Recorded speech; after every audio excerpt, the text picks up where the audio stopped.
தொழுகையை கொண்டும் பொறுமையை கொண்டும் உதவி தேடுங்க நல்லா சொல்றான்.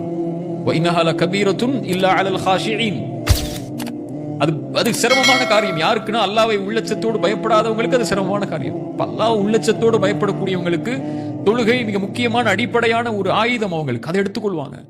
சோதனை வரும்போது அல்லாஹ் நடிப்பு நின்றுவாங்க. அல்லாஹ் கரெக்டான முறையில் அஞ்சு நேரம் தொழுகையில கவனம் செலுத்தி அதில் ஈடுபட்டு எப்படியாவது சோதனையிலிருந்து வெளியே வரதுக்குள்ள வழிகளை தேடிக்கொள்வாங்க.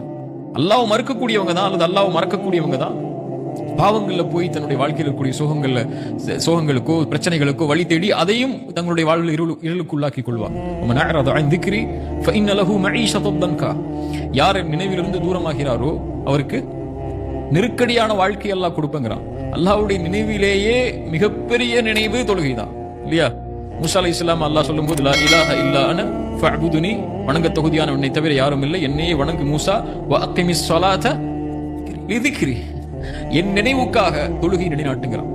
அல்லாஹ்வுடைய நினைவிலேயே உயர்ந்த நினைவு தொழுகையா இருக்கும்போது அதை மறந்ததுக்கு அப்புறம் அதை விட்டதுக்கு அப்புறம் அல்லாஹ் என் கூட அல்லாஹ் எனக்கு உதவி செய்ய, அல்லாஹ் எனக்கு கஷ்டமா இருக்கியா, அல்லாஹ் சிரமமா இருக்கியா, அல்லாஹ் இருளா இருக்கியா அல்லான்னு சொல்லி கோடி முறை அல்லாஹ் அழைத்தாலும் அல்லாஹ்ட்ட பதில் வராது. இப்போ ஒரு மனிதனுக்கு அல்லாஹ் கொடுக்கக்கூடிய தண்டனையிலேயே மிகப்பெரிய தண்டனை அவனுடைய அன்புல அவனை விட்டு அல்லாஹ் தூரமாகிறது. அப்படி செய்யணுமா? அல்லாஹ் உங்களை விட்டு தூரமாகணுமா? ஒரே ஒரு செயலை செஞ்சீங்க அல்லாஹ் உங்களை விட்டு தூரமாகுவான். தொழுகை விட்டுருங்க. ஃபக்கத் கஃபர்.